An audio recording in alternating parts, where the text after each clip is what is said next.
মানে আইন রাসিন, উর্স মানে বন্ধু বন্ধুর সাথে মিলন, বন্ধু বন্ধুর সাথে সাক্ষাৎ।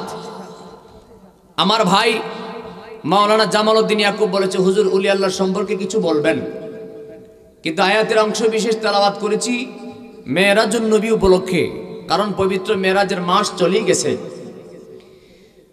আমার নবীজির সম্মান মর্যাদা যদি কোনো মানুষ বুঝতে চায়, সে যদি নবীজির মেরাজুন নবী প্রথম থেকে শেষ পর্যন্ত ভালো করে শুনে এবং অর্জন করে, এই মানুষটাকে কোনো মানুষ বেঈমান বানাইতে পারবে না। আপনাদের কি মনোযোগ আছে? বাবার ভাইয়ের আমার, উর্স মানে বন্ধু বন্ধুর সাথে মিলন, বন্ধু বন্ধুর সাথে সাক্ষাৎ। এখানে বন্ধু বন্ধুর সাথে মিলন বলতে সৌদি আরব যারা গেছে তারা জানে, সৌদি আরব যদি কোনো বিয়ে শাদী হয়, ওই বিয়ের রাতটাকে তারা বলে লাইলাতুল আরস, অর্থাৎ বন্ধু বন্ধুর সাথে মিলনের রাত। আর আমরা যে মাহফিলের পোস্টারে উর্স লিখি, উর্স আইন রাসিন, উর্স উর্স মানে বন্ধু বন্ধুর সাথে মিলন। এটা কোন বন্ধু? একজন হক্কানি কামেল মোকাম্মেল আল্লাহর ওলির কাছে যারা বায়াত গ্রহণ করেছেন, ভক্ত যিনি মুর্শিদকে আপন করে নিয়েছেন, মুর্শিদ যাকে আপন করে নিয়েছেন, ভক্ত যাকে মুর্শিদ হিসাবে গ্রহণ করেছেন, মুর্শিদ যাকে ভক্ত হিসাবে গ্রহণ করার জায়গা দিয়েছেন। শরীয়তের দৃষ্টিতে একজন আরেকজন পীর এবং মুরিদ, কিন্তু রুহানি সম্পর্কে তারা বন্ধুত্ব স্থাপন হয়ে যায়। জোরে বলেন সুবহানাল্লাহ। এই বন্ধু বন্ধুর সাথে মিলন, ভক্তদের মিলন মেলার রাত আজকে। এই উরুস মাহফিলটা করিম শাহ রাহমাতুল্লাহের ভক্তবিন্দু যারা আছে, আজকে তাদের আনন্দের দিন, আনন্দের রাত, পীর ভাই পীর ভাইয়ের সঙ্গে মিলনের রাত, দিদারের রাত, সাক্ষাতের রাত, মুর্শিদের সঙ্গে দিদারের রাত। জোরে বলবেন না সুবহানাল্লাহ। আমি অপরাধী গুনাহগার, হয়তো জীবনের প্রথম আল্লাহ তাআলা আপনাদের এখানে কবুল করেছেন। আমি দুই একটি কথা বলতে চাচ্ছি। আল্লাহ রাব্বুল আলামিন আপনাকে আমাকে বলার, শোনার, বোঝার, মানার, আমল করার তৌফিক দান করুক, বলেন আমিন। আমি যে আয়াতের অংশ বিশেষ তেলাওয়াত করেছি, সে আয়াতের শাব্দিক অনুবাদ এবং তাফসিরের ভাষায় কিছু বলে আমি করিম শাহ রাহমাতুল্লাহ সম্পর্কে ওলি আল্লাহর কিছু কথা বলতে চাচ্ছি। যদি মালিক দয়া করে একবার কষ্ট করে বলেন না আমিন। আল্লাহ রাব্বুল আলামিন বলেন, সুবহানাল্লাযী আসরা বিআবদিহি লাইলাম মিনাল মাসজিদিল হারাম ইলাল মাসজিদিল আকসাল্লাযী বারাকনা হাওলাহু লিনুরিয়াহু মিন আয়াতিনা ইন্নাহু হুয়াস সামিউল বাসীর।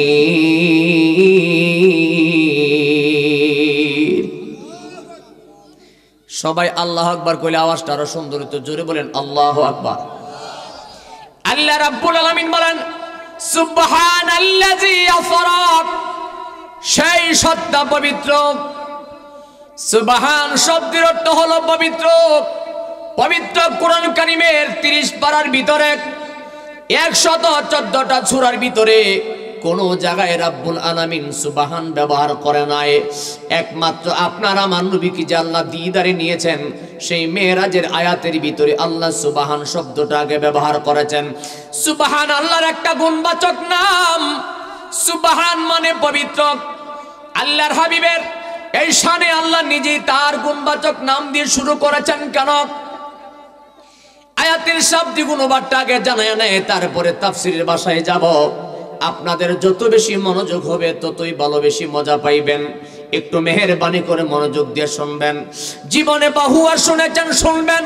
আমি অপরাধী গুনাহগার, দুই একটা কথা বলে দিয়ে যাই, মালিক যেন দয়া করে। ও মুসলমান, রাব্বি কারীম বলেন, সুবহানাল্লাযী আসরা, সেই সত্তা পবিত্র, বি আবদিহি, যিনি স্বীয় খাস মাহবুব বান্দা। আব্দের ইজাফত আল্লাহর দিকে ইঙ্গিত করার কারণে এটার তাফসীর কি হবে?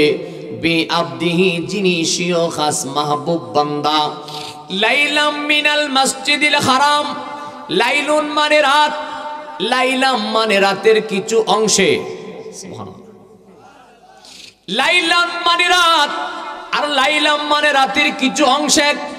রব্বি কারীম বলেন লাইলাম মিনাল মসজিদিল হারাম। রব্বি কারীম বলেন রাতের কিছু অংশে আমার মাহবুব নবীকে মসজিদে হারাম থেকে ইলাল মসজিদিল আকসা, মসজিদে আকসা পর্যন্ত ভ্রমণ করাইলাম। এর ভিতরে আল্লাহ তাআলা বলেন বারাকনা হাওলাহু লিনুরিয়াহু মিন আয়াতিনা। আল্লাহ রাব্বুল আলামিন বলেন মসজিদে হারাম থেকে আকসা পর্যন্ত আমার মাহবুব নবীকে আমি ভ্রমণ করাইলাম। এই জায়গার ভিতরে আমার মাহবুব নবীর কদম মুবারকের বরকতে আমি আল্লাহ অফুরন্ত রহমত বরকত রেখেছি। রহমত বরকতের নিদর্শন হলো মসজিদে হারাম থেকে আকসা পর্যন্ত মাঝখানে যে ফাঁকা জায়গাটুকু আছে এর ভিতরে আল্লাহ স্বর্ণের খনি দিছে। সুবহানাল্লাহ কয় না? স্বর্ণের খনি যে সেই জায়গায় পাওয়া যায় না। মসজিদে হারাম থেকে আকসা পর্যন্ত মাঝখানে যে ফাঁকা জায়গাটুকু আছে যেখানে আল্লাহর হাবিব নিদর্শনের জন্য গিয়েছেন সেখানে আল্লাহ স্বর্ণের খনি দিয়েছেন, তেলের খনি দিয়েছেন, খনিজ দামি দামি সম্পদের খনি দিয়েছেন। মুফাসসিরিনে কেরাম বলেন আপনার আমার নবী ওই জায়গার মধ্যে ভ্রমণ করার আগে স্বর্ণের খনি ছিল না, ওই জায়গার মধ্যে তেলের খনি ছিল না, ওই জায়গার মধ্যে এমন দামি দামি সম্পদ ছিল না। আপনার আমার নবীর নুরানি কদম মুবারকের কারণে আল্লাহ এমন দামি সম্পদ জারি করে দিছে।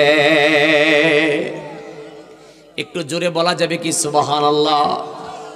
বাবারা ভাইয়ার আমার, এরপরে আল্লাহ বলেন ইন্নাহু হুয়াস সামিউল বাসীর।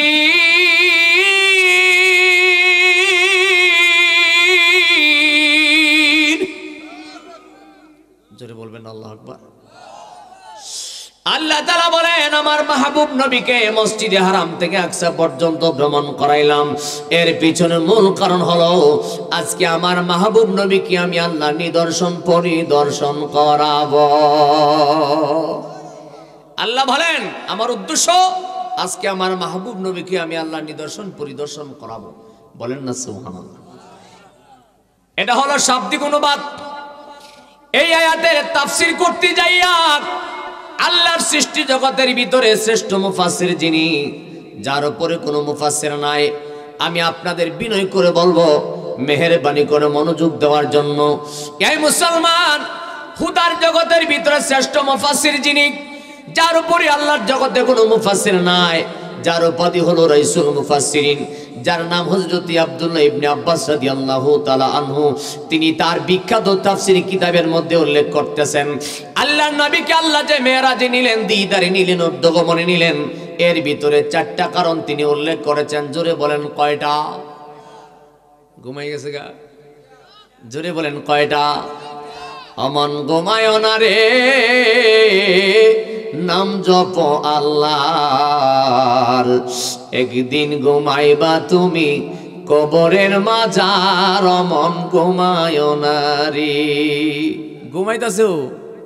হ্যাঁ, একদিন তো ঘুমাইবেন, এমন ঘুম ঘুমাইবেন খুদার জগতের মানুষ ডাক দিলে আর সজাগ হইতে পারবেন না।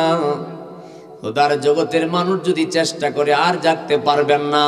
মুসলমান এই দুনিয়ার মায়ার জালে আবদ্ধ হয়ে থাকলে চলবে না। এই দুনিয়াটা হলো সাধন ভজন অর্জন করে যাওয়ার জায়গা। কি বোঝাইতে চাইলাম? ইবনে আব্বাস রাদিয়াল্লাহু তাআলা বলেন আপনার আমার নবীকে আল্লাহর দিদারে নেওয়ার চারটা কারণ তিনি উল্লেখ করেছেন। এর ভিতরে একটা কারণ তিনি উল্লেখ করেছেন আপনার আমার নবী সরকারে দু জাহান নবী মুস্তাফার তখন আল্লাহ রাব্বুল আলামিন দুইজন ছেলে সন্তান দিয়েছিল। জোরে বলেন কয়জন? আমার নবীকে আল্লাহ দুইজন ছেলে সন্তান দিয়েছিলেন। ছেলেগুলি নিয়ে নিলেন আল্লাহ রাব্বুল আলামিন আপনার আমার নবীজির আম্মা জানকে নিয়ে নিলেন। আব্বাজানকে নিয়ে নিলেন। আপনার আমার নবীর কলিজার টুকরা বিবি মা খাদিজাতুল কুবরা রাদিয়াল্লাহু তাআলা বিদায় হয়ে গেলেন। আপনার আমার নবীর ভারাক্রান্ত হৃদয় নুরানি চক্ষু মুবারকের পানি ছেড়ে ছেড়ে একদিন কান্না করতেছিলেন। আল্লাহ রাব্বুল আলামিন ডাক দেয়া বলে, জিবরাইল, ও জিবরাইল, তাড়াতাড়ি যা রে, তাড়াতাড়ি যা, আমার বন্ধুর কাছে যা, আমার বন্ধুর চোখের পানি আমি আল্লাহ বরদাস্তি করতে পারি না। জিবরাইল রে, আমার বন্ধুর কাছে যায় তুই খবর জানায়া দে, আমার বন্ধু যদি কান্দে রে আমি মালিক সইতে পারি না রে জিবরাইল। জোরে বলে আল্লাহু আকবার।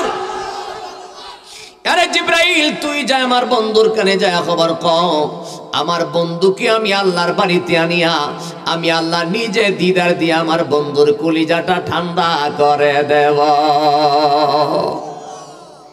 একটা কারণ। 2 নাম্বার কারণ তিনি উল্লেখ করেছেন, আপনার আমার নবীকে আল্লাহর দিদারে নিবেন। 2 নম্বর কারণ তিনি বলেছেন, ইতিপূর্বে আল্লাহ যত নবী পয়গম্বর পৃথিবীর জমিনে প্রেরণ করেছেন সমস্ত নবীগণ আল্লাহকে বলেছেন রাব্বি আরনি, আল্লাহ তুমি দেখা দাও, আল্লাহ তুমি দেখা দাও। কিন্তু রাব্বে কারিম বলেছে লান তারানি, কিয়ামত হয়ে গেলেও দেখা সম্ভব না। আপনার আমার নবীকে আল্লাহ নিজে দাওয়াত করে আল্লাহর দরবারে নিয়ে যায়। এই জন্য হযরত ইবনে আব্বাস রাদিয়াল্লাহু তাআলা বলেন, আমার নবীকে আল্লাহর দরবারে নিয়েছেন, কোন নবীকে আল্লাহ নেই নাই, কিয়ামত পর্যন্ত কাউকে আল্লাহ নেবেন না। এই জন্য আপনার আমার নবীর শ্রেষ্ঠত্ব মর্যাদা জগৎবাসীর কাছে প্রমাণ করার জন্য, সমস্ত নবীদের কাছে, সকল জাতির কাছে আপনার আমার নবীর শ্রেষ্ঠত্ব মর্যাদা প্রকাশ করার জন্য আল্লাহ নিজে দাওয়াত করে তার বাড়িতে লইয়া গেছে। এই গেল 2 নাম্বার কারণ। আপনাদের কি কষ্ট লাগতেছে? আমি কিন্তু এখনো মূল আলোচনায় যাই নাই, আপনাদের ভূমিকার ভিতরে এখনো আছি। আপনাদের কি কষ্ট লাগে? বাবারা, ভাইয়ারা আমার, ধারাবাহিক বলবো যতক্ষণ আল্লাহ সময় দেয়। মেহেরবানি করে মনোযোগ দেওয়ার জন্য আপনাদের কাছে বারবার কেন অনুরোধ করতে লাগলাম। আল্লাহ নবীকে আল্লাহ দিদারে নিয়ে নিলেন। হযরতে জিবরাইল ইসলামকে যখন আল্লাহ রাব্বুল আলামিন পাঠাইলেন, এ জিবরাইল, তুমি আমার বন্ধুর কাছে যাও, আমার বন্ধুকে আমি আল্লাহর বাড়িতে আনিয়া দিদার দিয়ে আমার বন্ধুর কলিজা ঠান্ডা করে দেব। হযরতে জিবরাইল আলাইহিস সালাম যখন চলে আসলেন, আয়েশা দেখতেছে আপনার আমার নবী সরকারে দু জাহান নবী মুস্তাফা সাল্লাল্লাহু তাআলা আলাইহি ওয়াসাল্লাম উম্মে খানির ঘরে তিনি আরাম করতেছেন। সুবহানাল্লাহ। উম্মে খানির ঘরে আরাম করেন তিনি। আয়েশা দেখে ঘরের মধ্যে যেই ঘরে আরাম করতেছেন দরজাটা বন্ধ দেখা যায়। মনে মনে ভাবতেছে, আমি যদি ডাইরেক্ট দরজা খুলে আওয়াজ করে ঘরের ভিতরে যায়, রাহমাতাল লিল আলামিন নবীর শান আজমতে বেয়াদবি হয়ে যায়। তিনি ভাবতেছেন কি করা যায়। আল্লাহ আমাকে 600 নূরের পাখা দান করেছেন, একটা পাখা বাড়ি দিলে কোটি কোটি মাইল আমি অতিক্রম করতে পারি। কিন্তু মুসলমান, এখন বর্তমান জামানায় যেইভাবে বিল্ডিং আছে, টিনের ঘর আছে, তখনকার জামানায় এই সিস্টেমের ঘর ছিল না। আপনার আমার নবী যে ঘরে আরাম করতেছিলেন, হযরতে জিবরাইল আলাইহিস সালাম একটু উপরের দিকে গেলেন, ওই তলিটা আস্তে করে একটু ফাঁকা করে তিনি ঘরের ভিতরে প্রবেশ করেছেন। একবার শক্তি দিয়া বলা যাবে কি সুবহানাল্লাহ। জীবনে বহু মেরাজ শুনছেন, শুনবেন। আমি গুনাহগারের কথাগুলি একটু মনোযোগ দিয়ে শোনেন। হযরতে জিবরাইল আলাইহিস সালাম যখন ঘরের ভিতরে প্রবেশ করেছেন, এমন সময় তাকায় দেখে আপনার আমার নবী আরাম করতেছেন। তিনি মনে মনে ভাবলেন, আমি হুজুরের সামনে হাজির হয়েছি, আল্লাহর হুকুম নিয়ে এসেছি। আমি যদি হুজুরকে ডাক দেয় বেয়াদবি হয়ে যাবে, যদি ডাক না দেয় আল্লাহ যে হুকুম করেছে আল্লাহর হুকুম অমান্য হয়ে যাবে। এখন আমি করি কি উপায়? তিনি আস্তে করে রাহমাতাল লিল আলামিন নবীর নুরানি কদম মোবারকের একটু পেছনে গিয়ে দাঁড়াইলেন। কদম মুবারকের পেছনে যাইয়া আদবের সহিত দাঁড়িয়ে আছেন। মনে মনে ভাবতেছেন, আমি যদি হুজুরকে ডাক না দেই আল্লাহর হুকুম লঙ্ঘন হয়ে যায়। আল্লাহ আমাকে আদেশ করে পাঠাইলেন, আবার যদি যেই সেইভাবে ডাক দেই হুজুরের আরাম যদি নষ্ট হয়ে যায়, হুজুরের সঙ্গে বেয়াদবি হয়ে গেলে আল্লাহর জগতে ক্ষমা পাইবার দ্বিতীয় কোনো জায়গা নাই। আমি করি কি উপায়? মনস্থ করিয়া চিন্তা ভাবনার মধ্যে পড়ে গেলেন। কিছুক্ষণ পরে ভাবতেছেন, আমি হুজুরকে সবচাইতে সম্মানের প্রদর্শন করতে হবে। আমার নবীর কদম মুবারকের পেছনে যাইয়া হযরতে জিবরাইল ইসলাম তার জিহ্বাটা আলতো করে আপনার আমার নবী নুরানি কদম মোবারকের মধ্যে লাগায়া একটু আস্তে করে এইভাবে নড়াচড়া করতেছেন। একবার জবান খুলে বলবেন কি সুবহানাল্লাহ। নবীজির কদম মোবারকে লাগাইয়া নড়াচড়া করেন। আপনার আমার নবী তাবাসসুম মুস্কি হাসি দিয়ে তাকাইলেন, ডাক দিয়া বলে ইয়া হে জিবরাইল, ও জিবরাইল এই সময় তুমি এখানে কেন? হযরতে জিবরাইল ইসলাম ডাক দিয়া বলে ইয়া রাসূলুল্লাহ, নবী গো, আল্লাহ আমাকে পাঠিয়েছেন, আল্লাহ আপনাকে নিদর্শন পরিদর্শন করাবে, আল্লাহর হুকুমে আমি আপনার কাছে এসেছি। আমার নবী ডাক দিয়া বলে জিবরাইল, আল্লাহ পাঠিয়েছে ভালো কথা, কিন্তু তুমি আমার কদমে জিহ্বা লাগাইলা কেন? একটু জোরে বলবেন না সুবহানাল্লাহ। তুমি আমার কদমে জিহ্বা লাগাইলা কেন জিবরাইল? হযরতে জিবরাইল আলাইহিস সালাম ডাক দিয়া বলে ইয়া রাসূলুল্লাহ, নবী গো, আমি কেন জিহ্বা লাগাইলাম?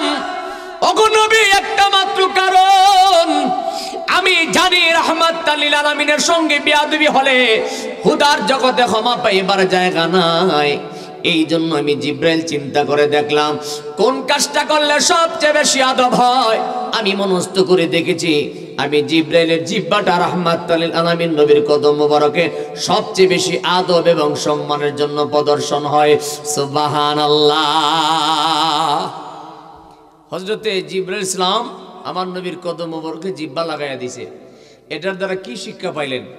যেখানে রহমতের ফেরেশতারা আমার নবীর সম্মানে জিহ্বার মধ্যে কদমের মধ্যে জিহ্বা লাগায়, তাইলে ওলি আল্লাহর কদমে মা বাবার কদমে চুমা দেওয়া যাওন যাবনি? ঘুমাই গেছে গা। আমার দেশে অনেক মানুষ আব্বা আম্মার কদমে কদম বসি করলে, ফির মুর্শিদের কদম বসি করলে অনেক মানুষ বেদা শিরিক হয়। আসেনি এলাকাত মনে নাই, না থাকলেই বাবা মারহাবা কন।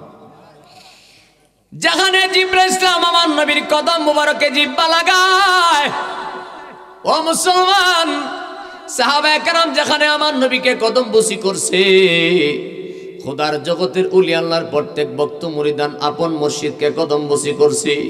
আমরা আব্বা আম্মার কদমে কদম বসি করব, পীর মুর্শিদের কদমে কদম বসি করব।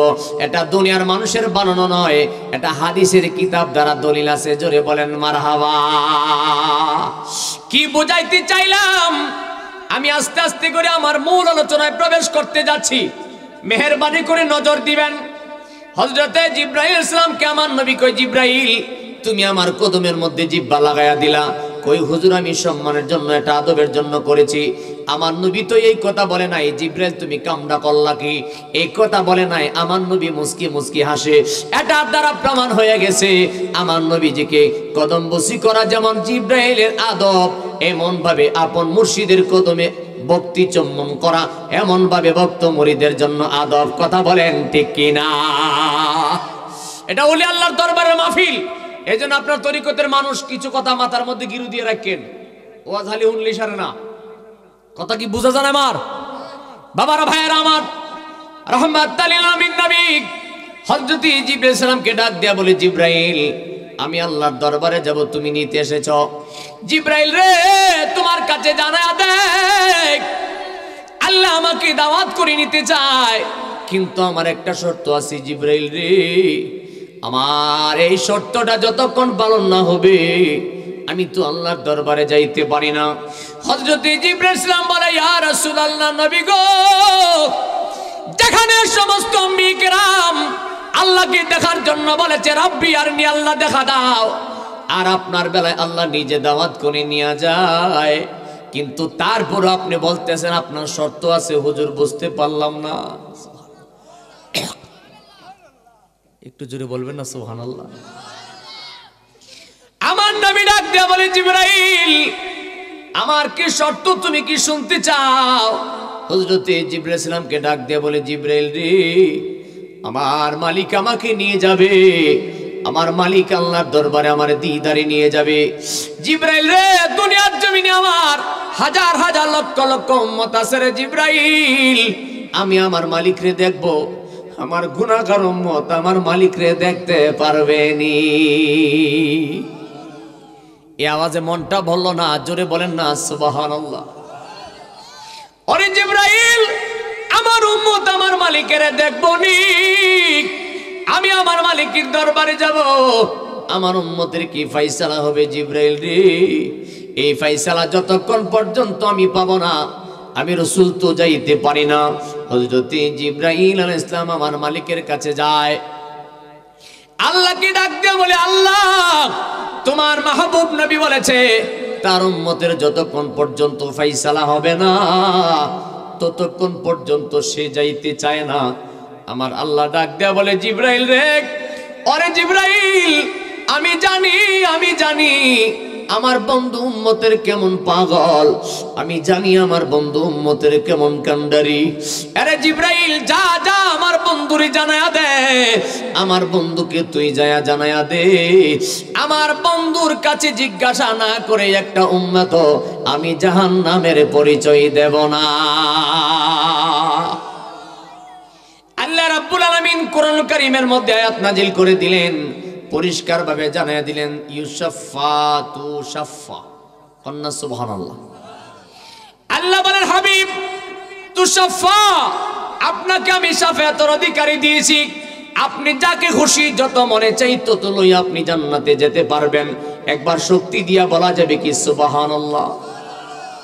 আল্লাহ বলেন, হাবিব আপনাকে আমি শাফায়াতের অধিকারী দিলাম। এই জন্য আজানের দোয়ার মধ্যে বলা হইতো, ওয়ারযুকনা শাফাআতাহু ইয়াউমাল কিয়ামা, আছে না নাই? এর অর্থ হলো কিয়ামতের ময়দানে একমাত্র সুপারিশ করনেওয়ালা হলো আপনার আমার নবী। জোরে বলেন না মারহাবা। আমার বাবাজি, এরপরে আমার নবী বলেন, জিবরাইল রে, আমার উম্মতের ফয়সালা যখন মালিকের কাছে পাইলাম, ঠিক আছে বলো এখন কি করা যায়?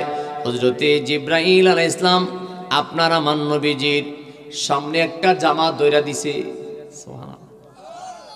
কি জোরে কোন কি? জামা ধরে দিলেন। আমার নবী ডাক দিয়ে বলে, জিবরাইল এটা কি? কই হুজুর এটা আপনার জামা।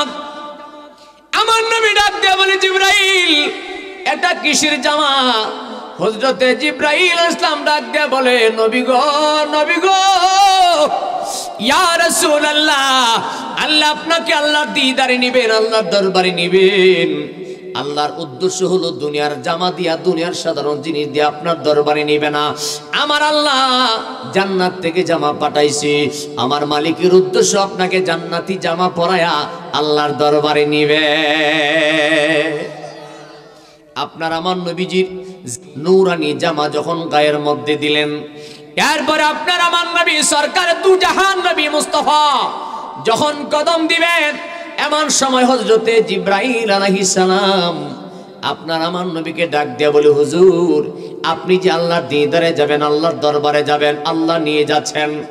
হুজুর গো, আল্লাহর দিদারে গেলে আপনি যেইভাবে যাইতে চান আল্লাহ আপনাকে সেইভাবে সংবর্ধনার ব্যবস্থা করছে। আমার নবী কই, জিবরাইল তুমি কি বলতে চাও? কই হুজুর আপনার সম্মানের জন্য আল্লাহ 40,000 বোরাক সাজায়া রাখছে। বাবা আপনাদের কষ্ট লাগে? হ্যাঁ, আমার আলোচনা বুঝতে কোনো অসুবিধা হইতেছে? আমি যথেষ্ট পরিমাণ ধারাবাহিকভাবে একেবারে সুলিট ভাষায় বলতে চাচ্ছি, যেন একটা ছোট্ট মানুষও বুঝতে পারে আমি কি বলতে চাইতেছি। রে মুসলমান, আপনার আমার নবী সরকারে দু জাহান নবী মুস্তাফা যখন রওনা দেয়, এমন সময় আল্লাহর আল্লাহ খুদার খুদাইতের সমস্ত আম্বিয়া কিরামকে জানায় দিলেন, হে নবীগণ তোমরা মসজিদে আকসায় হাজির হয়ে যাও। আজকে আমার মাহবুব নবীকে আমি আল্লাহর দরবারে আনবো। আজকে আমার মাহবুব নবীকে আমার বাড়িতে আনিয়া আমি আল্লাহর নিদর্শন পরিদর্শন করাবো। তোমরা সবাই মসজিদে আকসায় হাজির হয়ে যাও। আল্লাহ রাব্বুল আলামিন হুকুম করেছেন, সমস্ত আম্বিয়া কেরাম হাজির হয়ে গেলেন। আপনার আমার নবীকে আল্লাহ তাআলা মসজিদুল হারাম থেকে ইলাল মসজিদুল আকসা, মসজিদে আকসা ভ্রমণ করাইলেন। সেখানে সমস্ত আম্বিয়া কেরাম একত্রিত করেছেন কে? এখানে একটা শিক্ষণীয় বিষয় হলো, যেখানে সমস্ত আম্বিয়া কেরাম একত্রিত হয়েছেন, আপনারা বলেন তো নবীগণ যদি মরা হয় তাহলে সমস্ত নবীগণ একসাথে হইল কেমনে? সুবহানাল্লাহ। আমার মাহফিলে কি মনোযোগ আছে আপনাদের? যারা বলে মরে গেছে তো সারা হয়ে গেছে, এই কথা যারা বলে, আপনি বলেন যদি নবীগণ দুনিয়া থেকে বিদায় নেওয়ার পরে তারা একেবারে নিঃস্ব হয়ে যায়, মরেই যায়, তাহলে সমস্ত আম্বিকরাম একত্রিত হইল কেমনে?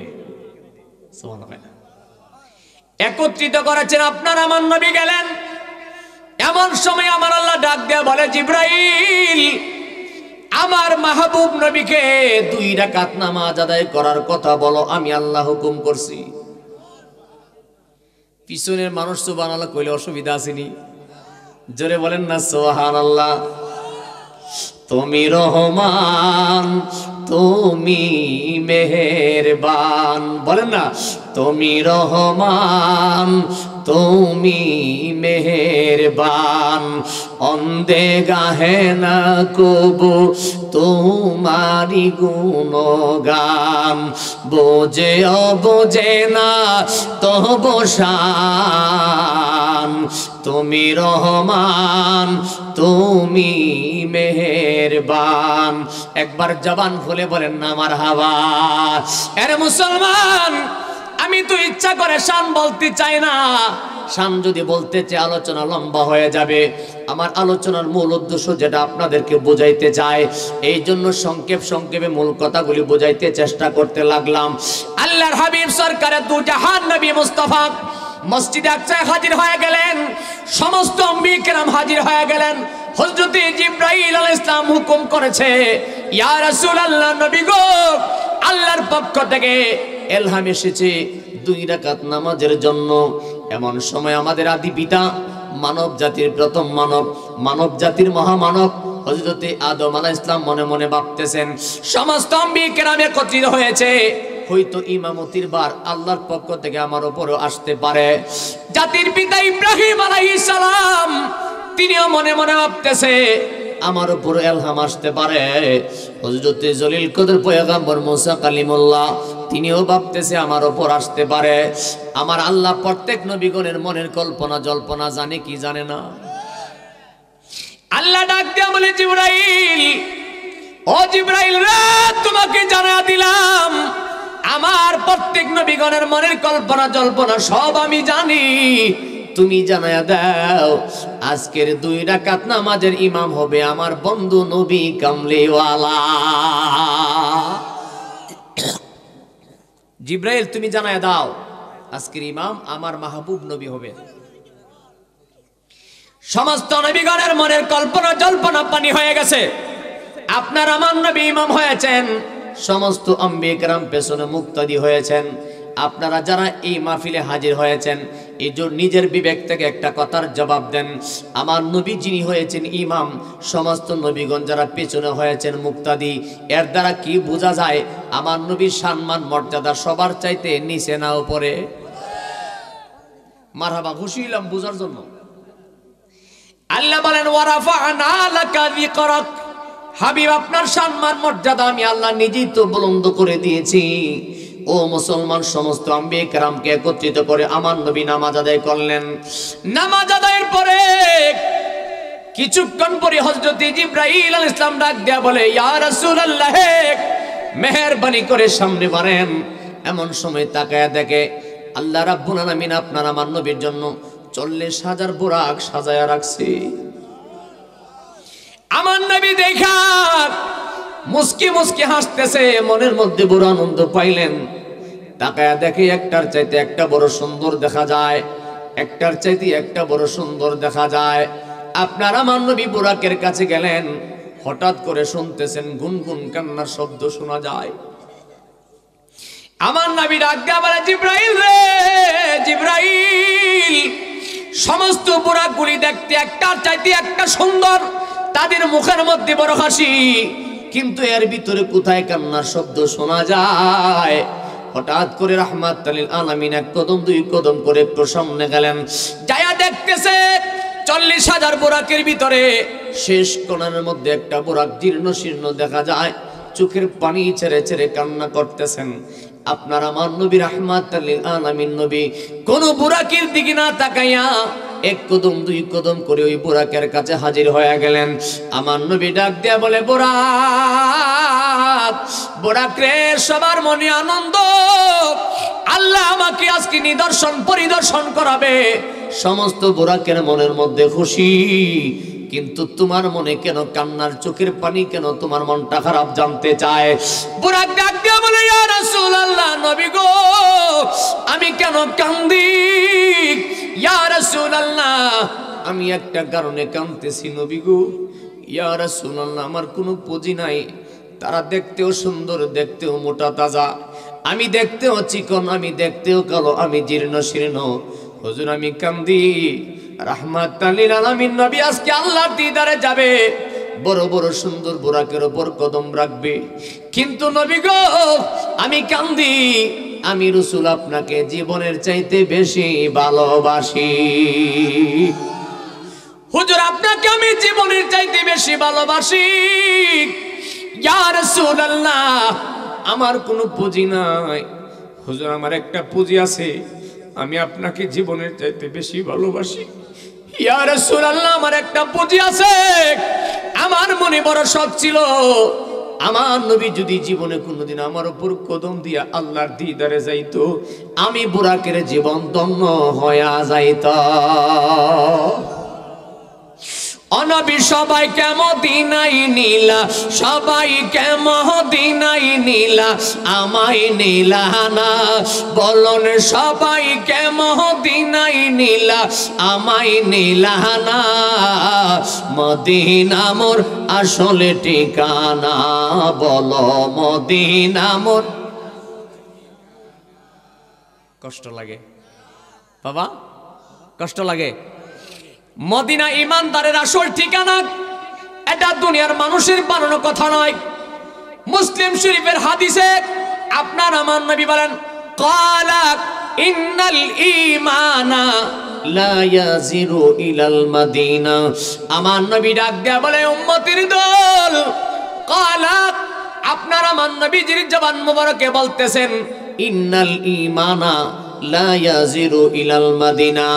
ইমানদারের বাড়ি পৃথিবীর যেই কোনো জায়গায় হবে না কেন, ইমানদারের বাড়ি পৃথিবীর যেই কোনো জায়গায় হোক না কেন, ইমানদারের মন, ইমানদারের দিল সব সময় আমি নবীর মদিনায় পড়ে থাকবে।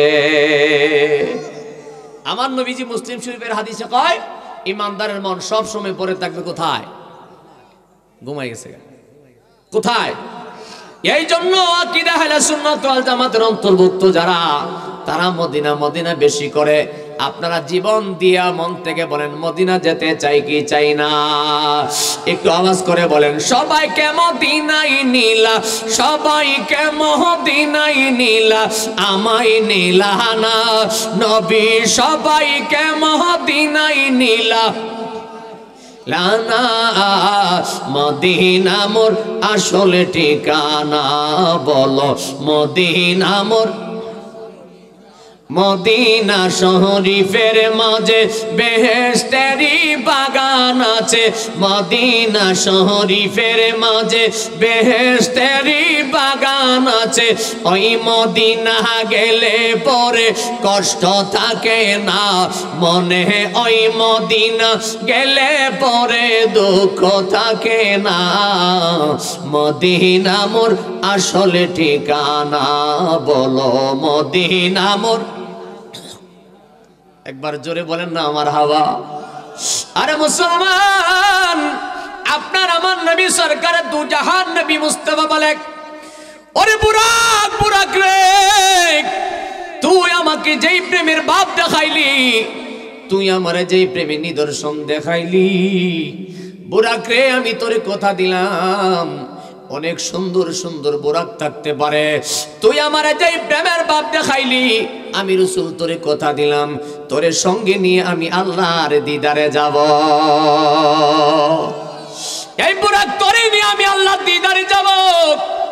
এই কথা বলার পরে বুরাকের কান্না আরো বেড়ে গেছে।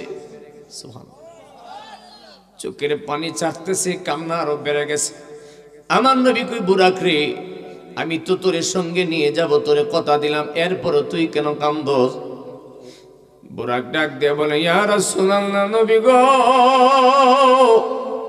ইয়া রাসূলুল্লাহ, জীবনে মনের মধ্যে বড় কামনা ছিল, বড় বাসনা ছিল, আমি যদি রাহমাত আলী আমিরকে নিজের চোখে সরাসরি দেখতাম, যদি সামনাসামনি পাইতাম, আমি আমার নবীর মন ভরে প্রাণ ভরে দেখতাম। জ্বালা জোড়ায় না, জ্বালা জোড়ায় না আহারি, আমার অন্তরে লাইগাছে আমার নবীর প্রেমের আগুনেরই, আমার জ্বালা জোড়ায় না,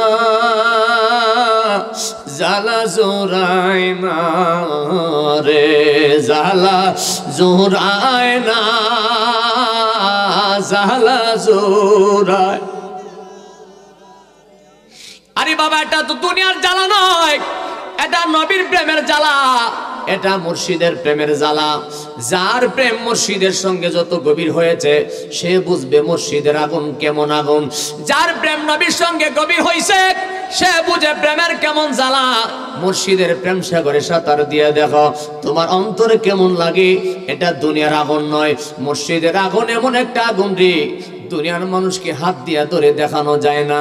এই জন্য আশিক বলে জ্বালা জোড়ায় না, জ্বালা জোড়ায় না রে, আমার অন্তরে লাই গাছে আমার শাকামালের আগুনেরই, আমার জ্বালা জোড়ায় না, জ্বালা জোড়ায় না রে, আমার অন্তরে লাই গাছে আমার করিম সারো আগুনেরই, আমার জ্বালা জোড়ায় না, জ্বালা জোড়ায় না রে, জ্বালা জোড়ায় না, জ্বালা। ওরে ভালোবাসি বাসব দয়াল রে, জীবন যত দিন কাদাও যত কাঁদিব তত আমি কাদাও, জোরে জোরে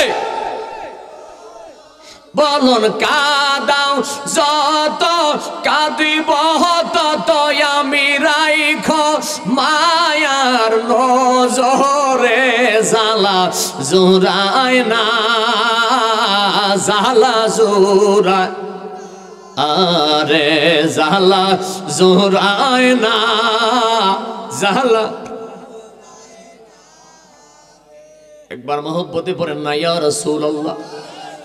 ওরে মুসলমান, আপনার আমার নবী ডাক দিয়া বলে, বুরাক তুই আমারে দেখার জন্য এইভাবে কাঁদলি, বুরাক রে তোর কাছে জানতে চাই, হাজার হাজার বুরাক দাঁড়িয়ে আছে, একটার চাইতে একটা বড় সুন্দর, প্রত্যেকের গায়ের মধ্যে কেমন মোটা তাজা দেখা যায়। বুরাক রে তোর শরীর কেন এমন শুকনা, তোর শরীরটা কেন শুকিয়ে গেছে? বুরাকের চোখের পানি আরো বাইরে গেছে। বুরাক ডাক দেয়া বলে, ইয়া রাসূলুল্লাহ, নবী গো আমার শরীর কেন শুকনা আপনি জানতে চাইছেন? ইয়া রাসূলুল্লাহ, আমি যেদিন শুনছি আপনি নবী আল্লাহর দিদারে যাবেন, আমি যেদিন শুনছি রাহমাতুল লিল আলামিন আল্লাহর হাবিব আল্লাহর দিদারে যাবেন, হুজুর সেদিন থেকে আমি রোজা রাখা শুরু করছি। আল্লাহু আকবার। ইয়া রাসূলুল্লাহ, সেদিন থেকে আমি রোজা রাখা শুরু করছি, আজ পর্যন্ত একটা রোজাও আমি ভাঙ্গি নাই।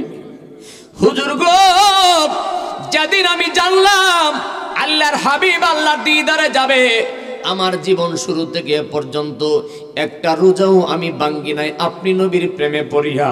ইয়া রাসূলুল্লাহ, আমার জীবনের সমস্ত রোজাগুলি আল্লাহর হাবিবের কদমে আমি নজরানা দিলাম, আপনি নবী এই রোজাগুলি নিয়ে আল্লাহর দরবারে যাবে। আমার বাবারা জীবনে মেরাজের ওয়াজ বহু শুনছেন, আমি গুনাহগার যেইভাবে পড়ছি সেইভাবে শোনাইতে চেষ্টা করলাম, ভালো করে শুনে রাখেন। জীবনে অনেক কিছু শিকার আছে, পাওয়ার আছে, জানার আছে। আপনাদের কি কষ্ট লাগে? আমার বাবাজি বুরাক বলে, হুজুর আপনি নবীর প্রেমে পড়িয়া আজ পর্যন্ত একটা রোজাও আমি সারি নাই। আপনারা বলেন বোরাক যদি আমার নবীর প্রেমে পয়রা সারা জীবন রোজা রাখতে পারে, তাহলে আমাদের উপর যে রোজা আল্লাহ ফরজ করে দিয়েছেন, এই তো মাত্র 1 মাস পরেই তো রমজান মাস আসতেছে। আজকে ফেব্রুয়ারি মাসের 1ম তারিখ, ঠিক না? আর মাত্র 28 দিন পরে রমজান শুরু হয়ে যাবে। আপনারা বিবেক থেকে বলেন, রোজাগুলি রাখা দরকার আছে না নাই? নাকি পর্দা লাগাই নেবেন? অনেক মানুষ দোকানে যে পর্দা লাগাই বাঘ ওই বাঘ করে রাখছে। এবার আমি ব্যবসা করি, এবার আমি কি করতাম? আর যারা হেরা হুজুর থাকতারি না, কি কয়? আবার অনেকে কয় গ্যাস্ট্রিকের সমস্যা।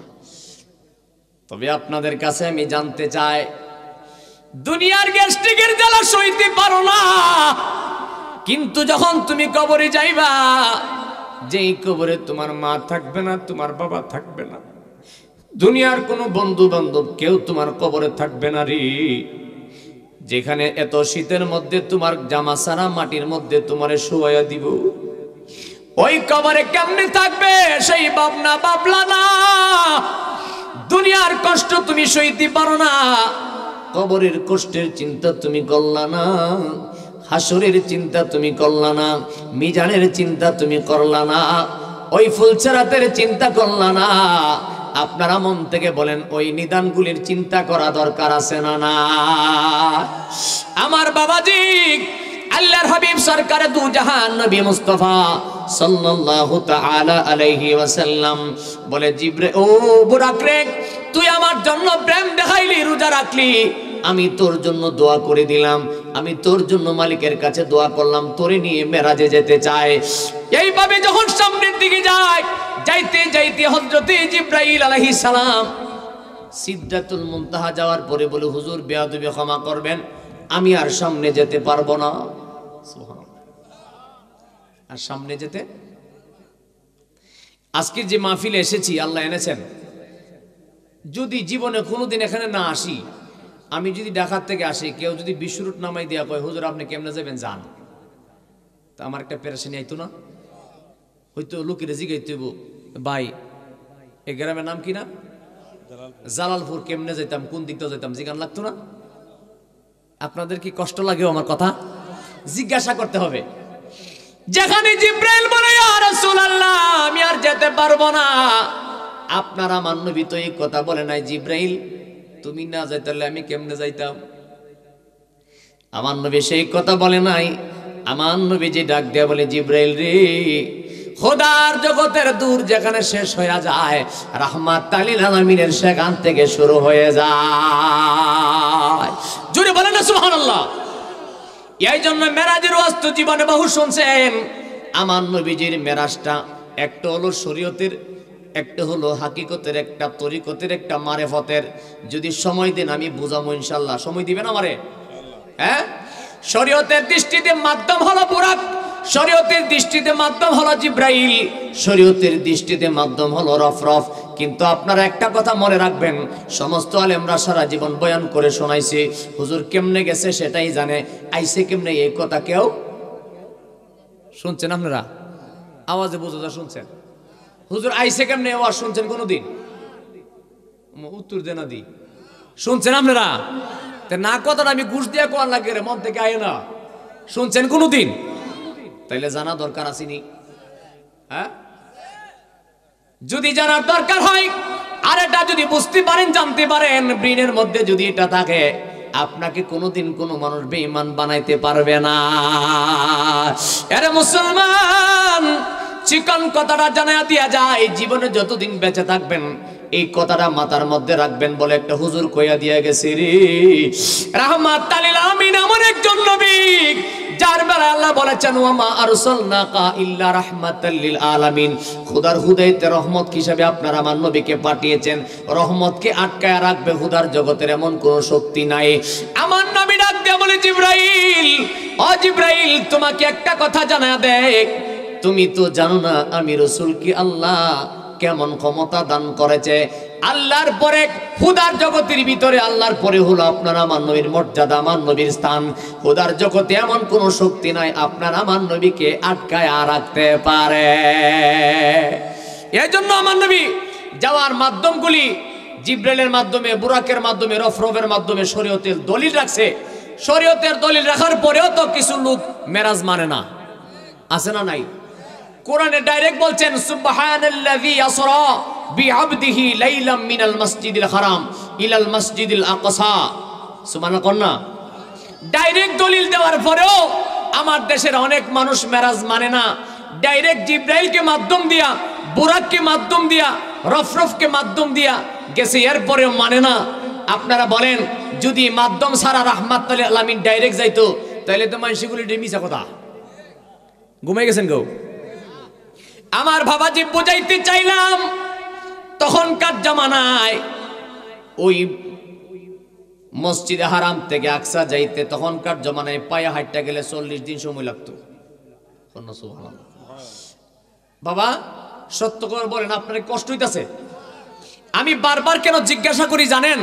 আমার উদ্দেশ্য হলো আমি যা বলতেছি এটা যদি বিবেক দিয়ে না বুঝেন তাহলে কষ্ট করে মাহফিলে বসে কোনো লাভ নাই। আমার মুসলমান ভাইরা রে, কি বুঝাইতে চাইলাম, আপনার আমার নবী আল্লাহর দিদার করেছেন। বিস্তারিত বলতে গেলে লম্বা হয়ে যাবে, মূল কথাটা একটু শিরোনামের ভিতরে মাঝখানে মনে হয়ে গেছে। আপনার আমার নবী যখন আল্লাহর দিদার করে আসে, সিদ্দিক আকবরের সঙ্গে যখন প্রথম দেখা হয়, আমার নবী কই আবু বকর আমি তো আল্লাহর দিদার করে আসছি, মেরাজ করে আসছি। আপনার আমার নবীজির কাছে এই কথা শুনিয়া সিদ্দিক আকবর মুস্কি মুস্কি হাসে আর ডাক দিয়ে বলে, ইয়া রাসূলুল্লাহ, মনে বড় শান্তি পাইলাম। সুবহানাল্লাহ, মনে বড়। সিদ্দিক আকবর বলেন, আল্লাহর দিদার করছেন আমার নবী, আমরা বড় ভাগ্যবান, আমরা খুশি হয়ে গেলাম। এই জন্য এই কথাটা অনেকে গজলের ভিতরে লেখছেন, আমরা বড় ভাগ্যবান, মোদের রাসূল আল্লাহর মেহমান। বলুন আমরা বড় ভাগ্যবান, মোদের রাসূল। আরে জিবরাইলে কই কান্দিয়া সিদরাতুল মুনতাহায় যায়, সামনে যেতে পারবো না আর, সামনে যেতে পারবো না আর, ও গো নূর আল্লাহ। জোরে বলেন না সুবহানাল্লাহ। আরে মুসলমান, যদি শান বলতে চাই লম্বা হয়ে যাবে, আমি বুঝাইতে চাইলাম সিদ্দিক আকবর খুশি হয়ে গেলেন। জগৎবাসীর কাছে প্রকাশ হয়ে গেছে, আবু জাহেলের কাছে খবর আসছে রাহমাতুল লিল আলামিন নবী মেরাজ করে আসছে। আবু জাহেল শোনার পরে সিদ্দিক আকবরকে ডাক দেখো, আবু বকর শোনো। কয় কি? আমি যে কই তোমার নবী মিছা কথা কয়, তুমি তো বিশ্বাস করো না। কন্যা নাউজুবিল্লাহ। কই তুমি কি কইতাছ? কই শোনো, যেখানে মসজিদে হারাম থেকে আকসা যাইতে পায়ে হাঁটতে গেলে 40 দিন সময় লাগে, সেখানে তোমার নবী কইতাছে লাইলাম মানে রাতের কিছু অংশে মসজিদে হারাম থেকে আকসা গেছে, আবার নবীগণের সঙ্গে একসাথে নামাজও পড়ছে, আবার সপ্তম আসমান ফারি দিয়া মেরাজও করছে। অত বড় টাটকা মিছা কথা কেমনে কইলো? কন্যা নাউজুবিল্লাহ। একটু জোরে বলবেন না নাউজুবিল্লাহ। সিদ্দিক আকবর ডাক দিয়া বলে, আবু জাহেল এই কথা তোমারে কে কইছে? কই তোমার নবী তো কইছে। সিদ্দিক আকবর বলে, সাবধান সাবধান, দ্বিতীয়বার বলার চেষ্টা করিও না, আরেকবার যদি বলো পরিণাম ভালো হবে না। জুনিয়া রাখো, শুনিয়া রাখো, জানিয়া রাখো, রাহমাতুল লিল আলামিন নবী যদি বলে তাকে রে, নূরানী নবীর জবানে জীবনে কোনোদিন মিথ্যা কথা আসতে পারে না।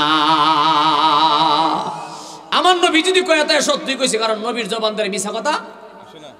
সুবহানাল্লাহ না? আবু জাহেল কই পারলাম না। এরপরে কয়, শোনো, যদি তোমার নবী সত্যি মেরাজে যায় তাইলে কোসেন মসজিদে আকসার মধ্যে কয়টা দরজা, কয়টা জানালা, কয়টা সিঁড়ি আছে কইতো? কন্যা নাউজুবিল্লাহ। আজকে যে মাহফিলে আসছি, যে ঘরের মধ্যে বসছি, ওই ঘরের দরজা আসেনি, কমে গেছে, জানালা আসেনি। এখানে আমার যদি কোনো হুজুর জিগা, এ হুজুর কোনছেন এখানে কয়টা দরজা, কয়টা জানালা, আমি কইতারু? আমি কি জানালা কোনতে আইছি? ঘুমাই গেছে। আমি কি জানালা কোনতে আইছি? আল্লাহ রসুলকে আল্লাহ মসজিদে হারাম থেকে আকসা নিছে, এই জন্য নবীজি কি মসজিদে আকসার জানালা কোনতে গেছে? মানুষটি উত্তর দেয় না, কই এলাম রে, নবীজি কি জানালা কোনতে গেছে? এমন সময় আমার নবীজির কাছে সিদ্দিক আকবর যায়, ডাক দিয়া বলে, নবীজি আবু জাহেল আপনার মেরাজ বিশ্বাস করে না, আবু জাহেল আপনার মেরাজ মানে না নবী গো। এখন সে জানতে চায় মসজিদ আকসার মধ্যে কয়টা দরজা, কয়টা জানালা, কয়টা সিঁড়ি আছে। আমার নবী ডাক দিয়া বলে, আবু বকর আমি যদি তারে ডাক দিয়া বলিয়া দেই এককভাবে বললে একটু দূরে যায় কইব মিছা কথা, কথা কন না। কই তুমি একটা কাজ করো, কয় কি? কই আবু জাহেলকে যায় বলো আমি তার সঙ্গে এককভাবে বলবো, নাকি তার দল বল সবার সামনে বলবো? সুবহানাল্লাহ। সিদ্দিক আকবর ডাক দিয়া বলে, আবু জাহেল আমার নবী তোমার কথার জবাব দিবে। কয়টা দরজা, কয়টা জানালা, কয়টা সিঁড়ি আছে সব জবাব দিবে, শর্ত হলো তোমার সামনে বলবে নাকি জগৎবাসীর সবার সামনে বলবে? আবু জাহেল কই সবার সামনে গুলি তো বালা, কারণ তার উদ্দেশ্য আমার নবী কইতো বাবা আপনারা কি আমার প্রতি রাগ? একটু হুহা করেন না কেন বুঝলাম না কোনো। আমি জানি এই বিজয়নগরের মানুষ কররা শুননি, কিন্তু আজকে কোনো সুন্নির কোনো কররা কোনো বাপ দেখতাছি না আপনারা, কেন বেমজা লাগতেছে? হ্যাঁ আমার বাবাজিরা মুসলমান, আমি গুনাহগারকে যারা জীবনে একবার সরাসরি আমার আলোচনা যারা শুনছে, যারা চিনছে, যারা জানে, তারা আমার স্বভাব কিছু জানে। কিন্তু আমি তো পুরাপুরি বাপটা আপনাদেরকে এখনো দেখাইতাছি না, শুধু দেখতেছি আপনাদের মন সম্মতিটা কোন পর্যায়ে আছে। এখনো তো আপনাদের ভিতরে মাহফিল 100% মনোযোগ এখনো আসে নাই, এখনো মনটা এলোমেলো অবস্থায় আছে। একটু চিন্তা করে দেখেন রে মুসলমান, যেখানে আমার নবী ডাক দিয়া বলে আবু বকর তুমি যায় বলো তার দল বল সামনে সবার সামনে বলবো। আবু জাহেল কয় সবার সামনে বললেই তো ভালো হয়। 3 তারিখ ফাইনাল হয়ে গেছে, রাহমাতুল লিল আলামিন যাইতেছে জবাব দেওয়ার জন্য। যখন আপনার আমার নবী জবাব দিতে যায়, হাজার হাজার লক্ষ লক্ষ মানুষের সমাবেশ হয়ে গেল। এমন সময় আমার আল্লাহ ডাক দিয়া বলে, জিবরাইল ও জিবরাইল আমার বন্ধুকে তো আমি সব জানায়া দিছি, ওয়া আল্লামাকা মা লাম তাকুনু তাআলাম, আমি আমার হাবিবকে সকল ইলম দান করছি। তারপরেও জিবরাইল তোমারে হুকুম দিলাম তুমি মসজিদে আকসাটা আমার হাবিবের চোখের সামনে এইভাবে ধরে রাখবা, রাহমাতুল লিল আলামিন নিজের চোখে দেখা দেখা জানায়া দিবে।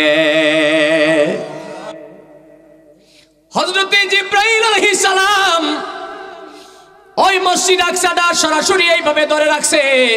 আপনারা আমার নবী রাহমাতুল লিল আলামিন মজলিসে যায় কয় আপনাদের কার কি প্রশ্ন আছে আমার কাছে করেন। আবু জাহেলের পক্ষ থেকে জবাব আসছে, মসজিদে আকসায় যদি আপনি যায়া থাকেন মেরাজের ঘটনাটা সত্য প্রমাণের জন্য, ওখানে কয়টা দরজা, কয়টা জানালা, কয়টা সিঁড়ি, কোনটা কি আছে একটু জানতে চায়।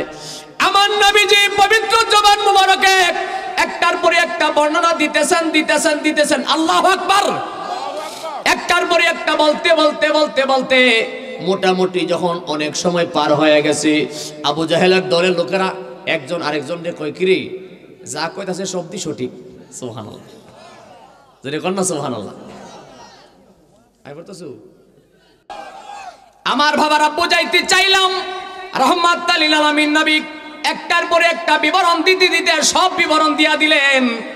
এমন সময় আপনার আমার নবী কই আমি যা বলছি সত্য না মিথ্যা?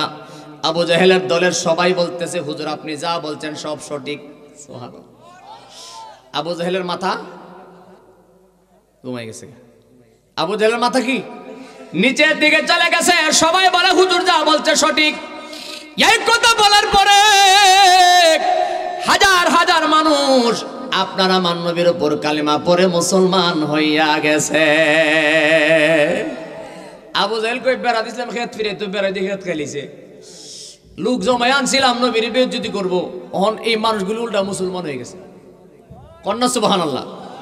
আমি যেটা বুঝাইতে চাইলাম, হযরতে জিবরাইল আলাইহিস সালাম তিনি নবী না ফেরেশতা? কই সারাজুর কই শুনতাছে? হযরতে জিবরাইল আলাইহিস সালাম নবী না ফেরেশতা? ইরে ঘুষ দিয়া কোন লাগবো, জোরে বলেন নবী না ফেরেশতা? আরে ফেরেশতার চাইতে পাওয়ার আমার নবীর কম না বেশি? হ্যাঁ, ফেরেশতার চাইতে আমার নবীর পাওয়ার কম না বেশি? আপনাদের লক্ষণে বোঝা যায় বিপদে পড়ে উত্তর দিতেছে।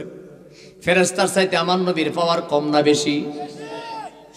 আরে মুসলমান, হযরতে জিবরাইল আলাইহিস সালাম যদি মসজিদে আকসাটা আমার নবীর চোখের সামনে তুলে ধরে রাখতে পারে, এমন ক্ষমতা যদি একজন ফেরেশতার থাকতে পারে রে, আপনারা জবান খুলে বলেন আমার নবী এর চেয়ে কোটি কোটি বেশি নয়।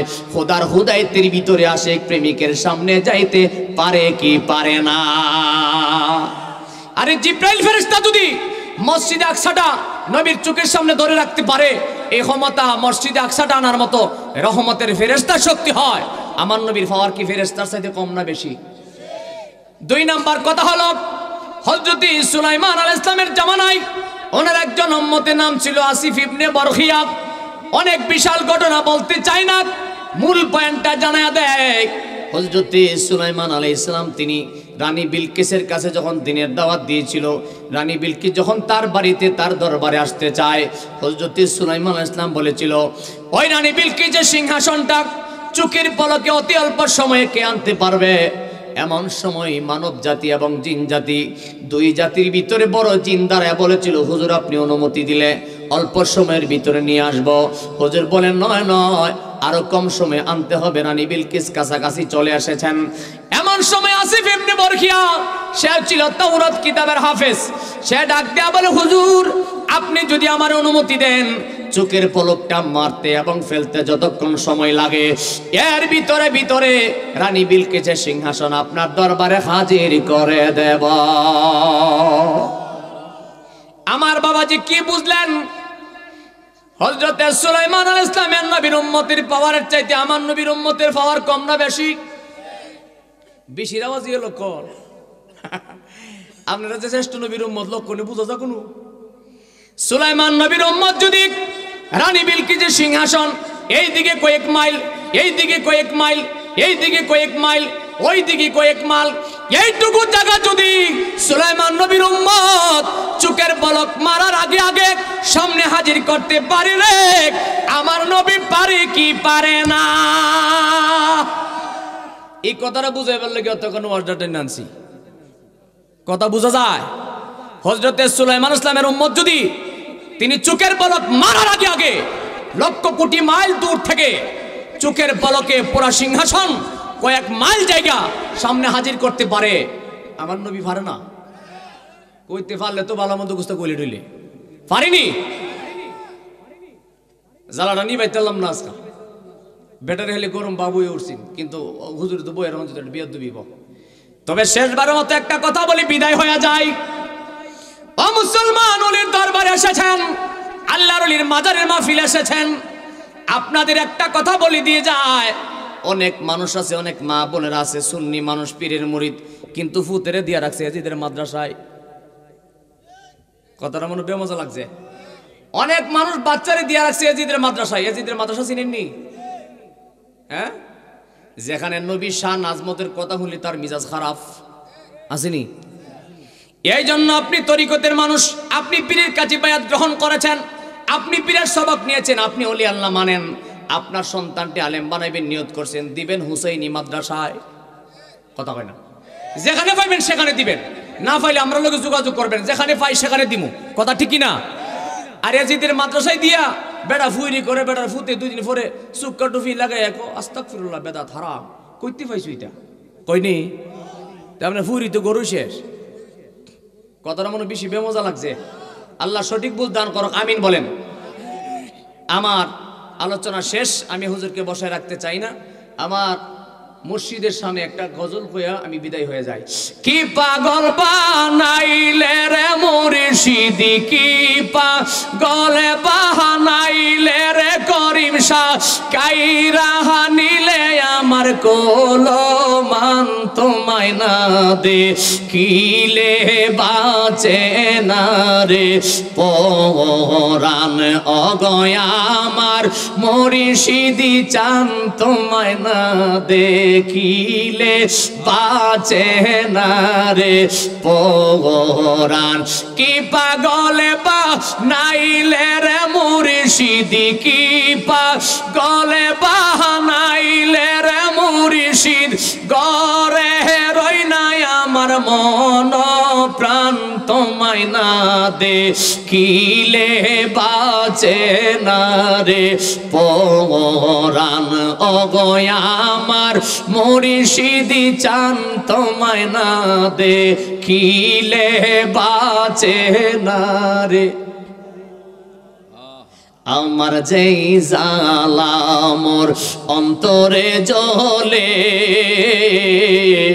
সেই জ্বালা কি ঠান্ডারে হইব জলে ডুব দিলে আমার মোহনের জ্বালা শীতল করতাম মনের জ্বালা শীতল করতাম পাইলে আমার মুর্শিদি চান তোমায় না দে কিলে বাঁচে না রে পরাণ অগয়া আমার মুর্শিদি চান তোমায় না দেখিলে বাঁচে না রে পরাণ আমি তোমার জন্য সারবয়াপন দেশ তোমার জন্য ধরেতে পারি বাবা পাগলে রইবে আমি তোমার জন্য সারবয়াপন দেশ তোমার জন্য ধরেতে পারি বাবা পাগলে রইবে আমার গলা হাতে কলঙ্কেরি রশি গলা তে কলঙ্কেরি রশি লোকি সমাজে অপমান তোমায় না দে কিলে বাঁচে না রে পরাণ অগয়া আমার মুর্শিদি চান তোমায় না দে কিলে বাঁচে না রে পরাণ কি পাগলে বানাইলে রে মুর্শিদি কি পাগলে বানাইলে রে মুর্শিদ গহরে রই নাই আমার মন প্রাণ তোমায় না দে কিলে বাঁচে না রে পরাণ অগয়া আমার মুর্শিদি চান তোমায় না দে কিলে বাঁচে না রে পরাণ। জোরে বলেন মারহাবা। ভাই অনেক কষ্ট দিয়েছে বাবার ভাইয়ার আমার।